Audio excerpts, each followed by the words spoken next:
Okay, मैं recording में डाल दिया हूँ।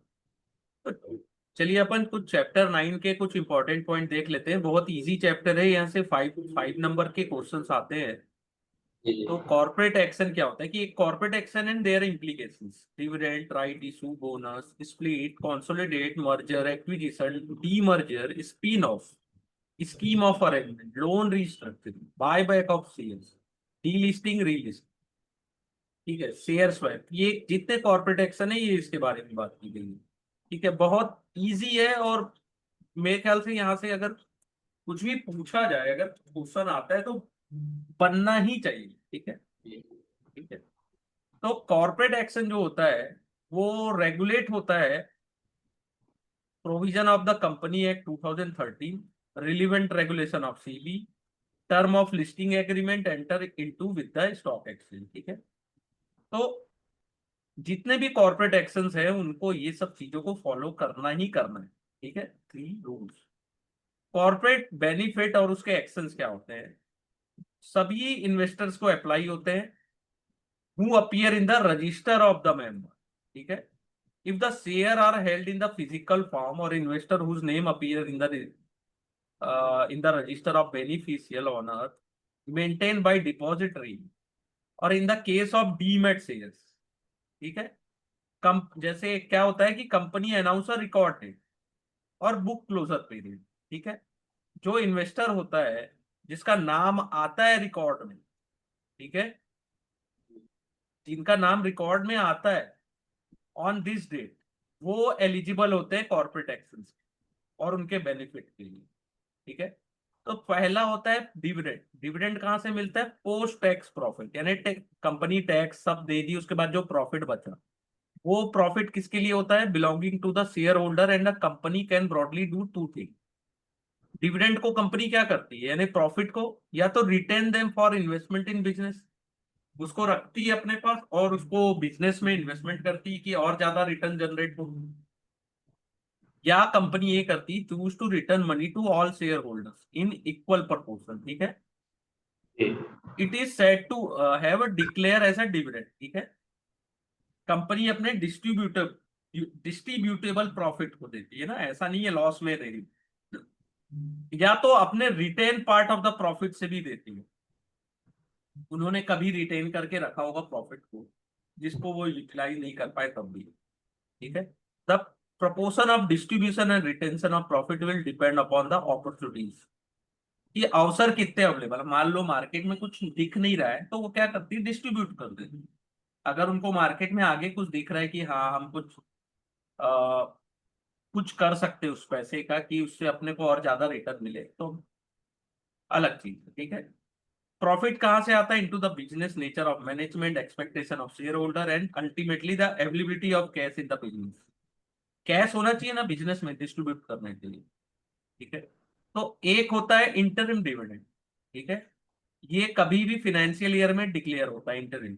लेकिन फाइनल डिविडेंड क्या होता है, at the end of the year वो डिक्लेयर होता है। और कंपनी को डिविडेंड पेड करना रहता है with in 30 day of its declaration, यानी कि आज मैंने डिक्लेयर कर दिया कि मैं आपको डिविडेंड देना है। ठीक है। तो 30 दिन के अंदर मुझे डिविडेंड एनी हाउ देना है। ठीक है। और सेबी ने क्या मैंडेट किया, यहां से एक क्वेश्चन आता है, SEBI has mandate that listed company shall declare dividend. ठीक है। लिस्टेड कंपनी जो है उनको डिविडेंड डिक्लेयर करना है लेकिन रुपीज फॉर्म में, ऑन पर शेयर। ठीक है। पहले क्या होता था, परसेंटेज ऑफ फेस वैल्यू बताते थे ना कि 100% डिविडेंड दे, तो उससे क्या होता था, कई बार कंफ्यूजन होता है इन्वेस्टर्स को कि 100% डिविडेंड दे रहा है, यानी कि 200 रुपए का शेयर है तो 200 रुपए डिविडेंड दे रहा है क्या, नहीं, फेस वैल्यू का 100% रहता था। इसलिए आज के डेट में जो डिविडेंड डिक्लेयर होती है वो रुपीज टर्म में होती है, ऑन पर शेयर। ठीक है। जैसे एक कंपनी है मनी उसको मनी में देना है उसको। रुपीज हाँ, में, परसेंटेज के हिसाब में देना है उसको। रुपीज में देने हैं। जैसे जी 2 रुपए शेयर, 2 रुपया मिलेगा डिविडेंड। जी। पहले क्या बोलते थे, 200% मिलेगा। वो और देखने में बहुत ज्यादा लगता था सर। न्यूज में चिल्ला चिल्ला के वो वो लोग बोलते थे, क्या बोलते हैं उसको, जो एंकर्स है 200% ऐसे बोले जैसे बहुत बार। जिसको नॉलेज नहीं है उसको लगेगा 200 यानी कि डबल होने वाला है। तो कंफ्यूजन ना हो करके सेबी ने डिक्लेयर किया कि लिस्टेड कंपनी रुपीज टर्म, ठीक है। अब जैसे 50% डिविडेंड है ना, डिक्लेयर किया कंपनी ए एंड बी ने कि 50% डिविडेंड करें, लेकिन एक का फेस वैल्यू 2 रुपया है, एक का 10 रुपया है। तो कंपनी ए से आपको 1 रुपया मिलेगा, लेकिन कंपनी बी से आपको 5 रुपया मिलेगा डिविडेंड, ठीक है। ठीक है, अगर उसको परसेंटेज टर्म में बात किया जाए, ठीक है। तो कंपनी आज के डेट में क्या बोलती है कि हम 1 रुपया डिविडेंड देंगे, और बी कंपनी 5 रुपए देगी। पहले क्या बोलते थे, हम 50% डिविडेंड देंगे, ठीक है। Historical dividend track record of company में बी सीन फ्रॉम पे out ratio, which is calculated by dividing the company dividend per share by earning per share। Historical पे आउट देखना, ये आता है कई बार क्वेश्चन ना न्यूमेरिकल्स में, ठीक है। तो इसमें कैलकुलेट कर कैसे करना है, डिवाइडिंग द कंपनी डिविडेंड, यानी कंपनी ने डिविडेंड कितना दिया, 2 रुपया, अर्निंग पर शेयर कितना है, तो उससे पे आउट रेशो निकल आता है, ठीक है। और कंपनी, ठीक है, 10% टैक्स डिडक्ट होगा अगर आपको 5,000 से ज्यादा का डिविडेंड साल भर में मिलता है तो, ठीक है। सेकंड होता है राइट इशू। कंपनी को एडिशनल इक्विटी कैपिटल की जरूरत है, तो उनके पास दो चॉइस है, या तो वो एग्जिस्टिंग शेयर होल्डर से पैसे मांगेंगे, ठीक है, या तो फ्रेश सेट ऑफ इन्वेस्टर से, ठीक है। तो अगर कंपनी चूज लेटर, अगर वो फ्रेश से शेयर इशू करती है इन्वेस्टर्स को, तो उनका क्या होता है, होल्डिंग जो होता है वो डाइल्यूट हो जाता है, ठीक है। अपन ने प्रीवियस भी देखा है कि होल्डिंग डाइल्यूट हो जाता है, फ्रेश शेयर इशू कर दी। तो कंपनी क्या करती है, उनके पास 10 लाख शेयर है ना, अब 10 रुपए, तो वो क्या करती है, अमाउंटिंग टू इशू और paid up capital of 1 crore, वो क्या करती है, अनदर 10 लाख शेयर इन्वेस्टर को इशू करती है, वो पैसे उनको मिल जाते, लेकिन उनका जो वो क्या होता है, increase its capital proportion to holding existing share holder will come down by half, ठीक है। तो उससे क्या होता है, डाइल्यूशन हो जाता है होल्डिंग में, ठीक है। To prevent this, Company Act requires that company which want to raise more capital through a issue of share, पहले वो एग्जिस्टिंग शेयर होल्डर को ऑफर, ठीक है। ऐसे होर को बोलते हैं राइट इशू, ठीक है। राइट इशू में आपका चॉइस है, उसको आपको सब्सक्राइब करना है कि नहीं करना है, कोई कंपलसरी नहीं है कि आपको करना ही है। आपको राइट इशू मिले, आपने आप चाहो तो उसको बाय कर लो, ठीक है, यानी कि एक्सरसाइज कर लो। नहीं करना है तो वर्थलेस छोड़ दो, कुछ नहीं होगा, ठीक है। या तो उसको ट्रांसफर कर दो या तो सेल कर दो, आपको राइट इशू मिले 5 रुपया में, 10 रुपया, 20 रुपया, आर ई जो लिख के आता है ना, आर ई, आर और ई, ये लिख के आता है, तो क्या करोगे आप? या तो उसको वर्थलेस छोड़ दो, या तो उसको एक्सरसाइज करो, या तो सेल कर दो, ठीक है।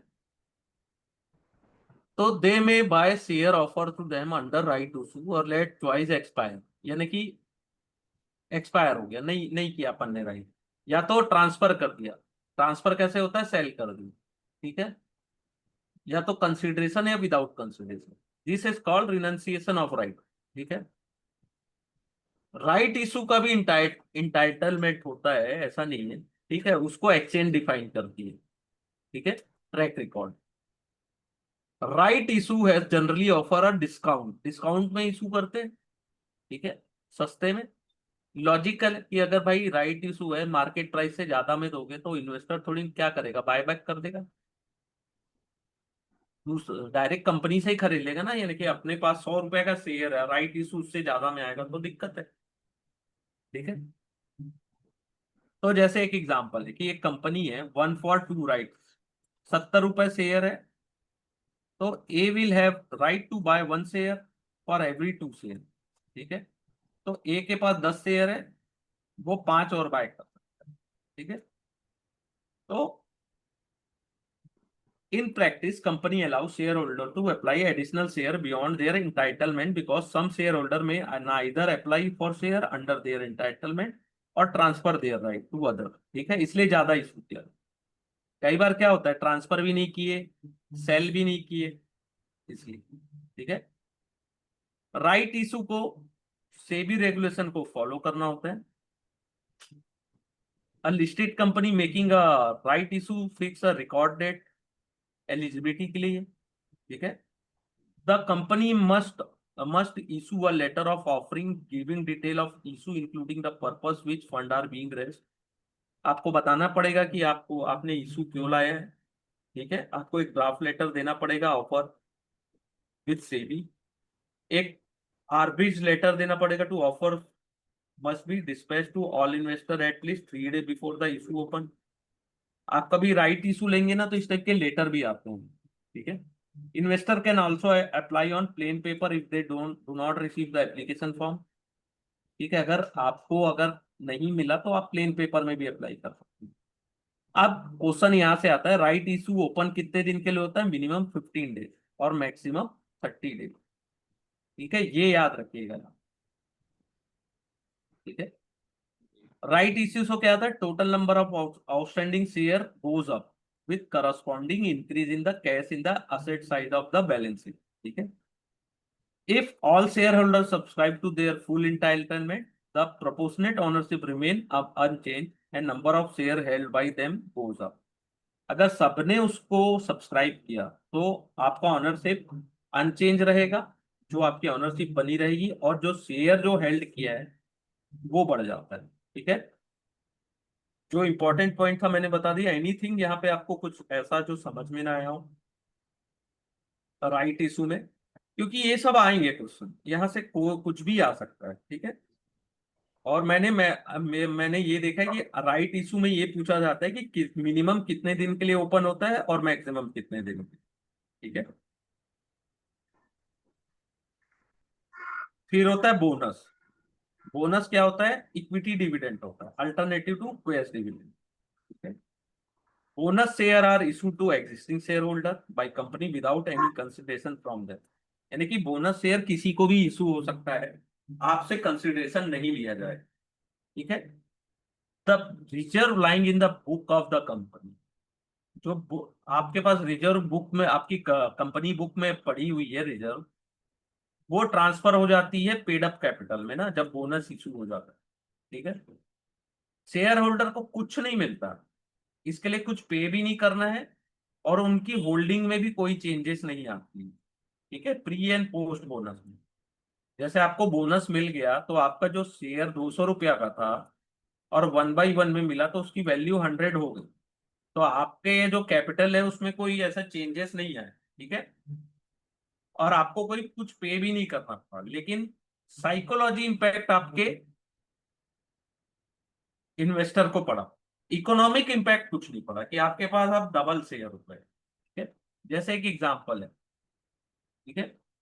जैसे एक बोनस इशू हुआ 1/3, एक एक एक शेयर के बदले 3 मिला, ठीक है।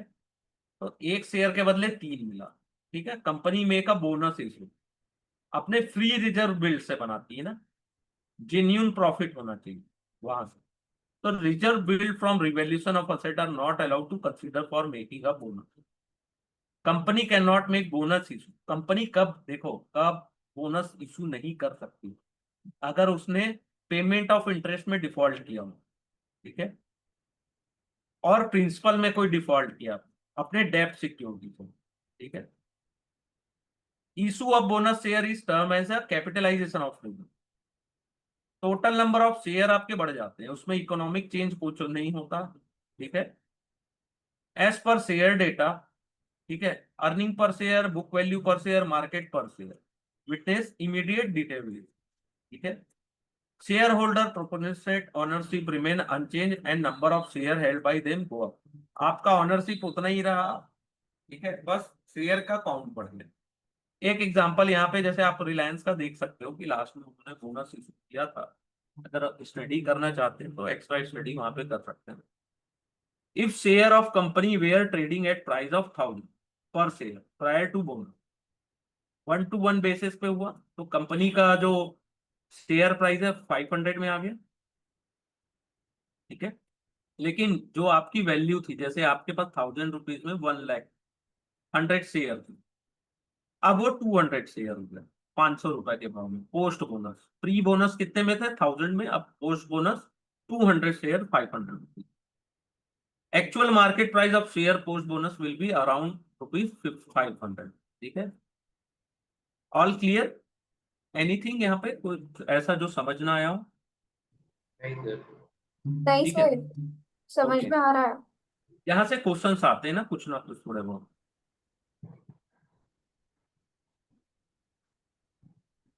फिर होता है स्टॉक स्प्लिट। होता है स्प्लिट कैसे होता है आप बता सकते हैं सर? अपन पहले भी पढ़े हैं, अगर आपको याद आ रहा होगा। हाँ, स्टॉक स्प्लिट जैसे समझ लीजिए कि अ, जो भी ये चल रहा है उसका प्राइस चल रहा है, ठीक है, तो उसको क्या है कि फिर से उसको तोड़ के इधर रेशियो में फिर चेंजिंग कर देते हैं उनके हाँ, 1:2 में 1:3 में ऐसे करके। स्टॉक स्प्लिट कब होता है?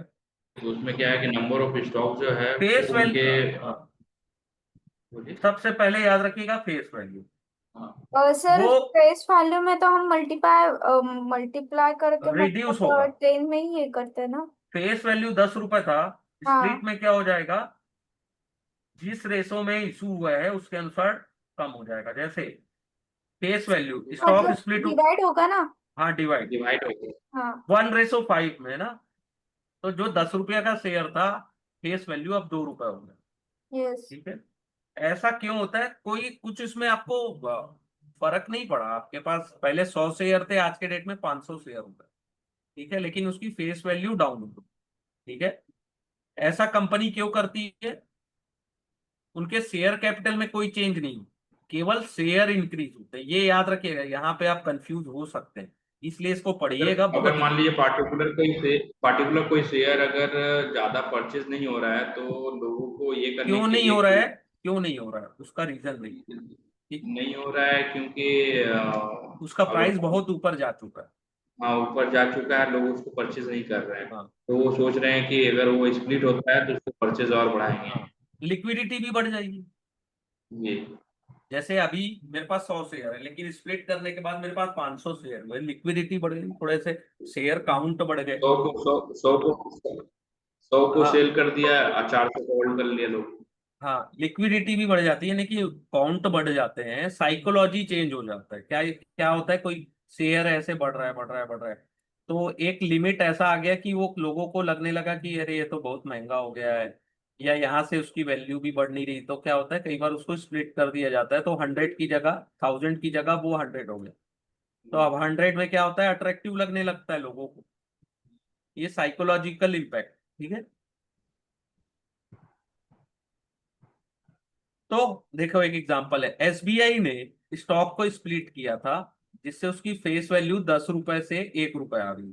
ठीक है, तो एक समय था इस एसबीआई की शेयर था 2700 रुपए का, लेकिन स्प्लिट होने के बाद वो 295 में आ गया। ठीक है, तो पहले आपके पास एक शेयर था 2700 का, आज के डेट में 10 शेयर है ना?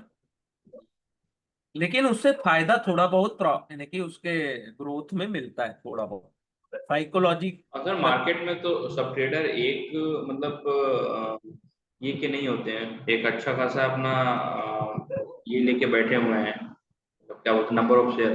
कुछ लोग कम में ट्रेड करना चाहते हैं तो उनके लिए भी सुविधा होती है। हाँ हाँ, ये भी है।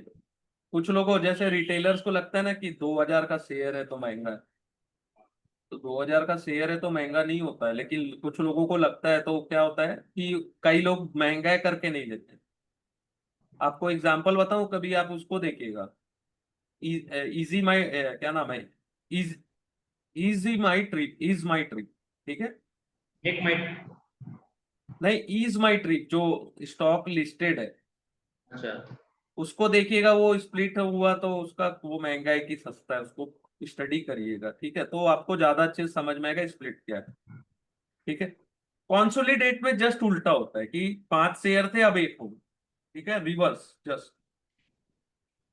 पहले फेस वैल्यू 2 रुपए थी, अब 10 रुपए हो गए, यानी कि पहले जो 5 शेयर थे, अब वापस उसको रिवर्स मैंने कर दिया। ठीक है, 500 शेयर की जगह अब मेरे पास 100 ही शेयर है, कॉन्सोलिडेट कर दिया मैंने। जस्ट उसका उल्टा हो गया। उल्टा, कई बार लगता है ना कि ये बहुत चीप है, सस्ता दिख रहा है लोगों को शेयर में। ठीक है, इसलिए हाँ। कंसोलिडेट किया जाता है। कि नहीं थोड़ा लोगों के नजर में आए कि 100-200 रुपया प्राइस पहुंच गया। बहुत सारी चीजें होती है, ये सब साइकोलॉजिकल फैक्ट। और ये मतलब शेयर को वैल्यूएबल बनाने के लिए भी ये करते हैं क्या, चलो नहीं ये नहीं, मतलब वैल्यूबल दिखने के लिए, वैल्यूबल होता नहीं देखने, है। वही देखने के हाँ लिए, हाँ सॉरी दिखने हाँ। के लिए। यानी कि आपको दिखेगा पहले 10 रुपया का शेयर था या 100 रुपया का था, अचानक उसको कंसोलिडेट कर दिया, तो अब वो 100 रुपया का चीज 500 में दिख रहा है, तो थोड़ा लगेगा नहीं कुछ है इसमें, इकोनॉमिकल बेनिफिट कुछ नहीं होता। ठीक है, स्प्लिट में भी नहीं होता, और बोनस में भी नहीं होता है, कंसोलिडेटेड में भी नहीं होता है। साइकोलॉजिकल सिर्फ हाँ मैटर है। हाँ, बस बस बस बस, जैसे यहाँ पे एग्जांपल दिया है 5:1 में। ठीक है, जी। पहले कितना था, 25 रुपया। नहीं क्या पहले हो गया, 5 था सर, पहले 5 था, अब 25 हो गया। नहीं 5 था, 5:1 था, तो फेस वैल्यू कितना था, 5 हो फिर गया। 25 रुपए पर शेयर था। ठीक है, अच्छा। लेकिन अब 500 शेयर की जगह वो कितना हो गया, पहले 25 रुपया का 100 शेयर था, अच्छा। अभी 500 शेयर हो गया 5 रुपया का, नहीं सॉरी, पहले 5 था, अब हाँ 25 हो हाँ। गया। ठीक है, हाँ, 5 रुपए पर शेयर दाम था, अब उसका दाम 25 रुपया हो गया। ठीक है, तो पहले आपके पास 500 शेयर थे, लेकिन अभी कितने हैं, 100 शेयर, तो फिर और कुछ नहीं।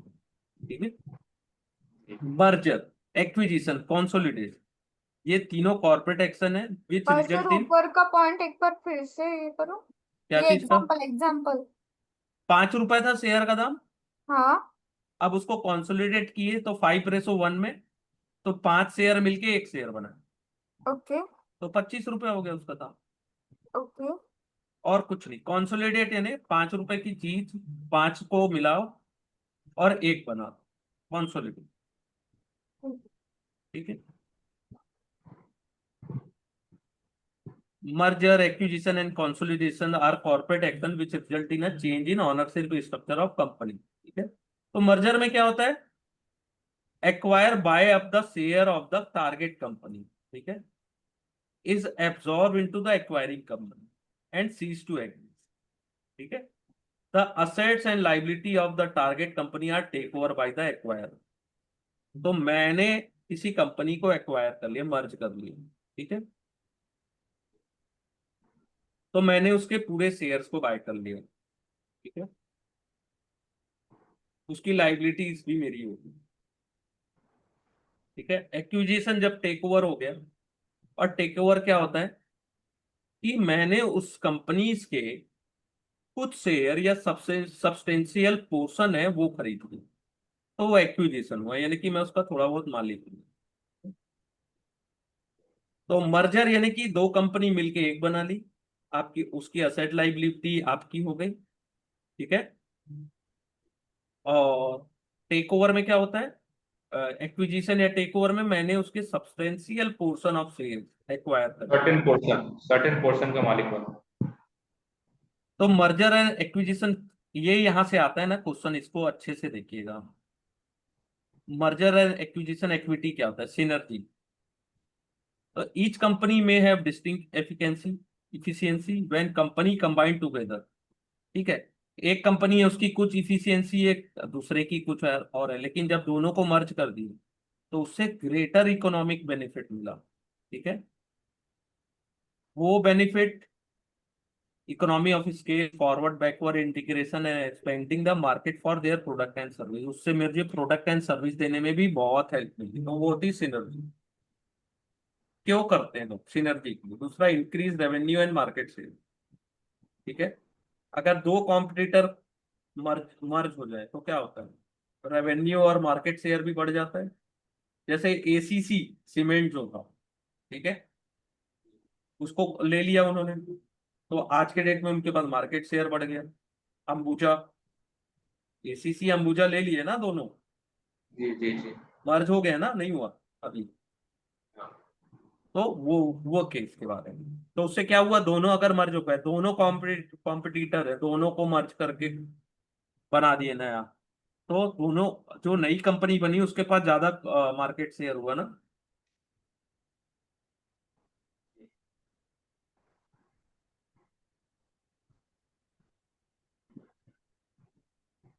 हेलो। हाँ, हाँ नहीं वही आवाज नहीं आ रही। नहीं नहीं, मैं वही चीज बता रहा था कि ये मैं उसका एग्जांपल देख रहा था, ठीक है। तो क्या हुआ, मार्केट शेयर बढ़ गया, जो एक कंपनी बनी। जियोग्राफिकल और अदर डाइवर्सिफिकेशन में, जैसे एक्वायरिंग कंपनी एक जियोग्राफी की, ठीक है। पार्टिकुलर लोकेशन वाइज जो बात हाँ, हो गई। और एक है दूसरे जियोग्राफी की, दोनों अगर एक्वायर हो गए तो बड़ा कंपटीशन एडवांटेज मिल गया, ठीक है। फिर नेक्स्ट, टैक्सेशन, कई जगह टैक्सेशन का बेनिफिट भी मिलता है। जैसे बाय और बाय या लॉस मेकिंग कंपनी, आप लॉस मेकिंग कंपनी को बाय कर लिए तो आपको टैक्स शील्ड मिलेगी, ठीक है, against the loss of targeted company, ठीक है। टैक्सेशन का बेनिफिट मिल गया ना, जो लॉस हुआ वो आपका लॉस हो गया, उसको आपने बेनिफिट, उसका एक टैक्स शील्ड एंजॉयमेंट ले लिया, ठीक है।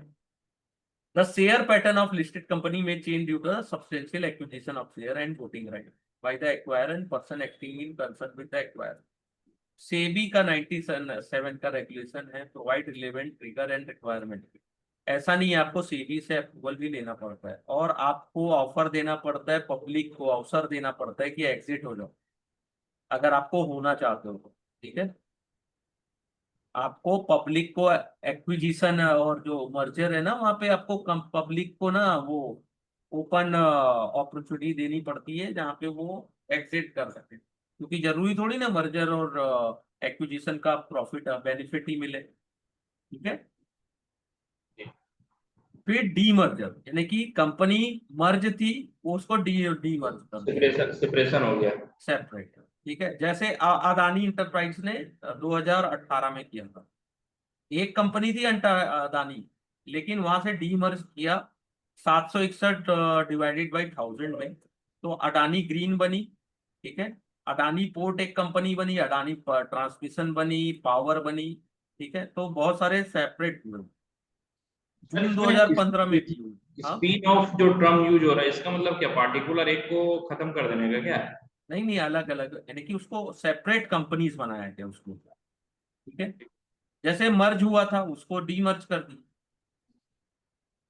उसका एग्जांपल तो अभी नहीं है अपने पास, लेकिन इसका है स्पिन ऑफ। ये अडानी इंटरप्राइजेस थी 2018 में, स्पिन ऑफ होके रिन्यूएबल बिजनेस भी बनाई, अडानी ग्रीन एनर्जी, ठीक है। लेकिन 2018 से पहले 2015 में भी उन्होंने स्पिन ऑफ किया था, जिसमें एक Adani port, Adani power, Adani transmission, ऐसा उन्होंने बनाया।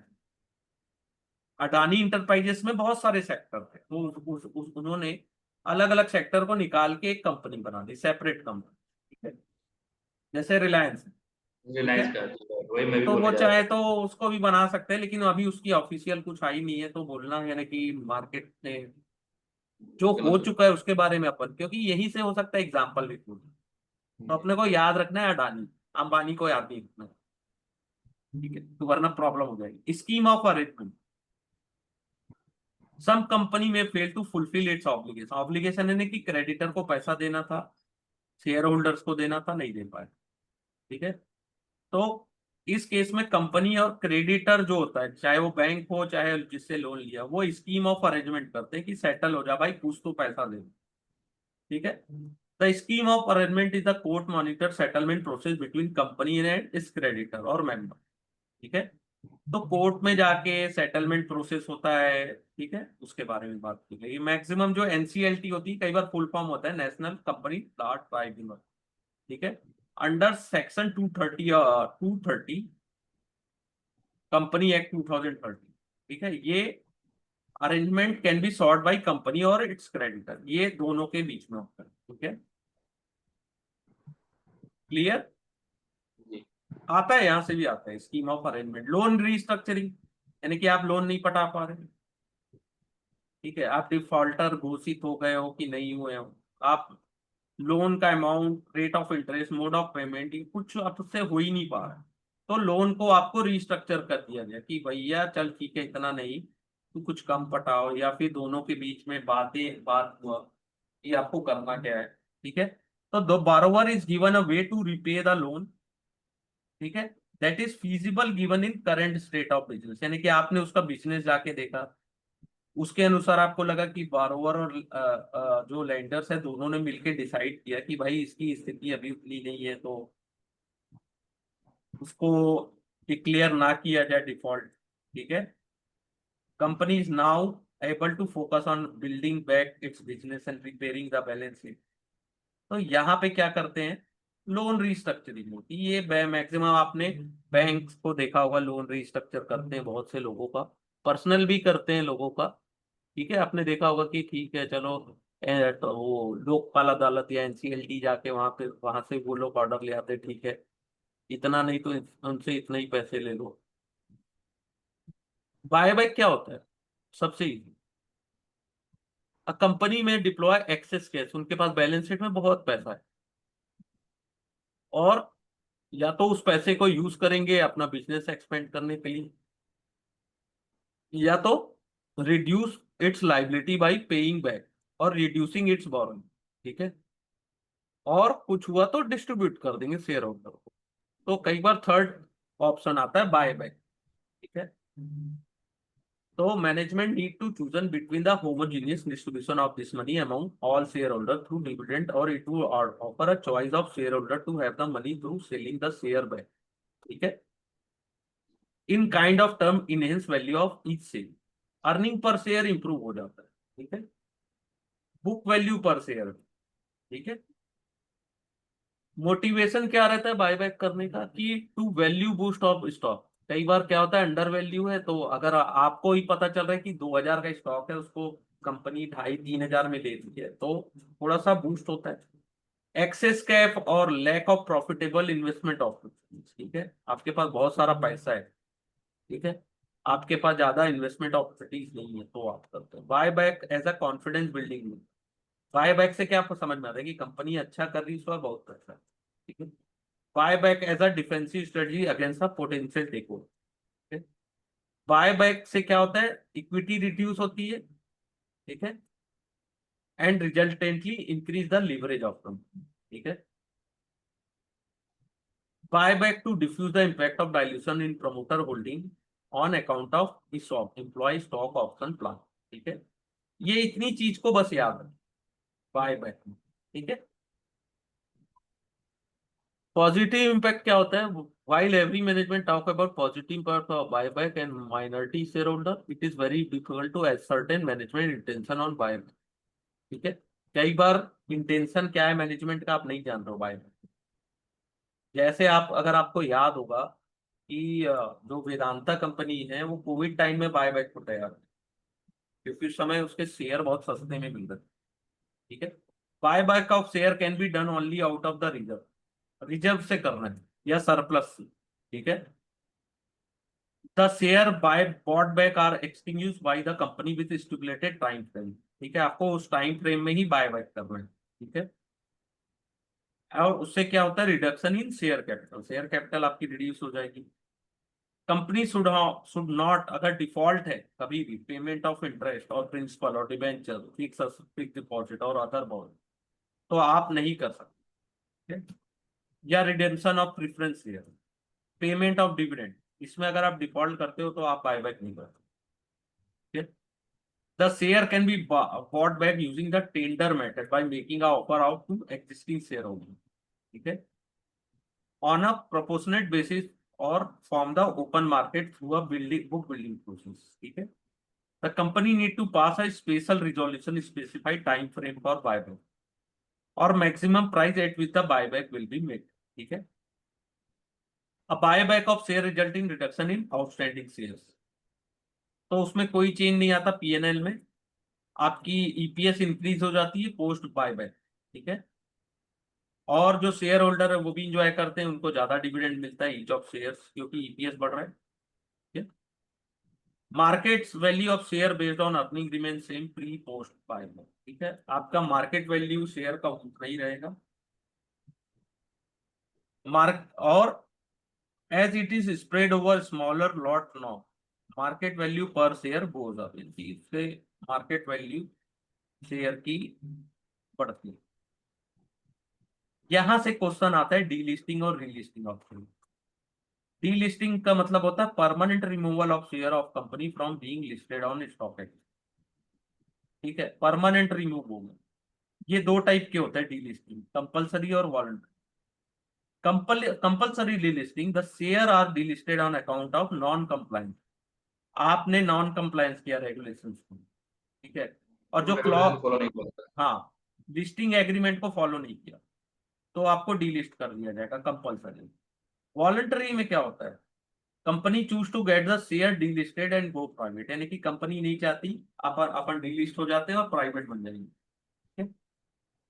क्योंकि कंपनी का ये रहता है कि regulatory reporting, complexity, compliance, overhead of merger acquisition, तो ये सब चीजें होती। Any voluntary delisting has to happen as defined in the regulation of by SEBI, ठीक है। लेकिन सेबी के रेगुलेशन के अनुसार अगर आप डीलिस्टिंग कर रहे हैं तो आपको एग्जिट अपॉर्चुनिटी प्रोवाइड करनी है सभी शेयर होल्डर्स को, ठीक है। तो प्रमोटर और प्रमोटर ग्रुप होता है, वो इनवाइट करता है bid to acquire the share through a reverse book building, ठीक है। यहाँ क्या हो रहा है, रिवर्स बुक बिल्डिंग हो रहा है ना, प्रमोटर और प्रमोटर ग्रुप इनवाइट किया बिड कि आपको शेयर चाहिए, तो रिवर्स बुक बिल्डिंग प्रोसेस यहाँ पे होता है, ठीक है। वहां पे आपको फ्लोर प्राइस तय करना होता है, ठीक है। Share holder then specify the price at which they are willing to. आपने फ्लोर प्राइस तय कर दिया, लेकिन शेयर होल्डर नहीं बेचना चाहता, तो आप नहीं बेच पाओ, ठीक है। कई बार प्रमोटर क्या होता है, बिड प्राइस को एक्सेप्ट कर लेते हैं, कई बार उसको रिजेक्ट कर देंगे, ठीक है। वॉलेंट्री डिलिस्टिंग कब होती है, जब प्रमोटर के पास 90% से ज्यादा होल्डिंग है। If that is not possible, company can not delist, ठीक है। At least 25% of public share should participate in reverse book building. ये याद रखिएगा, ये भूलना मत, यहाँ से आएगा ही आएगा क्वेश्चन, डी लिस्टिंग और रीलिस्टिंग, इसमें नंबर नंबर जो दिया गया वो आएगा सर, हो कुछ सकता भी है। आएगा नहीं। 25% पब्लिक शेयर होल्डिंग वाला जो बोला नहीं है। नहीं नहीं नहीं नहीं, आपको वॉलेंट्री डीलिस्टिंग और कंपलसरी डीलिस्टिंग क्या होता है ये भी पूछ सकता है। क्योंकि मुझे याद आ रहा है कि मैंने जब एग्जाम दिया था तो मैंने वॉलेंट्री और कंपलसरी दोनों को फेस किया, ठीक है। 6 नंबर के क्वेश्चन आता है, तो नहीं, क्या है, डिविडेंड और स्प्लिट वाले क्वेश्चन तो कोई भी बना लेता है, तो थोड़े डिफिकल्ट का जब देना होता है तो यहाँ से देते नहीं, इसका डिफरेंस जो है वो क्लियर हो रहा है सर। है ना। थोड़ा तो थोड़ा इफ का, मैं हाँ, if company is delisted with some share held by the public, यानी कंपनी डिलिस्ट हो गई लेकिन कुछ शेयर पब्लिक के पास पड़े हुए, तो the such share should have the right to sell their on to the promoter, यानी कि आप वो शेयर प्रमोटर को सेल कर सकते हैं, आपको 1 साल के भीतर, ठीक है, at exit price with in 1 year आप सेल कर सकते हैं, ठीक है। No minority share holder can be force to exit at the time of delisting, किसी भी माइनॉरिटी शेयर होल्डर को आप फोर्स नहीं कर सकते कि आप अभी डीलिस्ट हो जाओ, ठीक है, फ्रॉम द स्टॉक एक्सचेंज, ठीक है। जब डीलिस्टिंग शेयर फिर रीलिस्ट होता है तो उसका एक टाइम लिमिट पोस्ट होता है, ठीक है। सेबी के रेगुलेशन 2009 के अनुसार 5 साल के अंदर after delisting in case of voluntary, और 10 year after delisting in the case of compulsory delisting, okay. ये ये एक बार भी थोड़ा आता है क्लियर, ये ये क्या बोल रहा है, ये दो पॉइंट क्या ये बोल रहा है। ये बोल रहा है वॉलंटरी अगर डीलिस्टिंग की है आपने तो 5 साल के अंदर, 5 साल बाद आप रीलिस्ट कर सकते हैं, रीलिस्ट करना है मतलब ना वापस, हाँ। नहीं, वॉलेंट्री डिलिस्टिंग किए हैं तो 5 साल के बाद में डिलिस्टिंग कर सकते हैं। रीलिस्टिंग, री री री री री अच्छा, रील, अच्छा वापस, हाँ। अच्छा, ठीक ठीक ठीक और ठीक। 10 साल कंपलसरी, ठीक है। समझ में आया, यहाँ घूम गया ना दिमाग, यहीं से आते हैं क्वेश्चन। ये 5 और 10 साल तो याद कर लो, इसको आएगा ही आएगा, ठीक है। डीलिस्टिंग रीलिस्टिंग बहुत मजेदार चैप्टर्स। फिर होता है शेयर स्वैप, एक्सचेंज कर रहे हो आपस, one set of share to another set of shares, ठीक है। ये क्या, ये शेयर स्वैप कब होता है, मर्जर और एक्विजिशन में, ठीक है, स्वैप हो गया, ठीक है।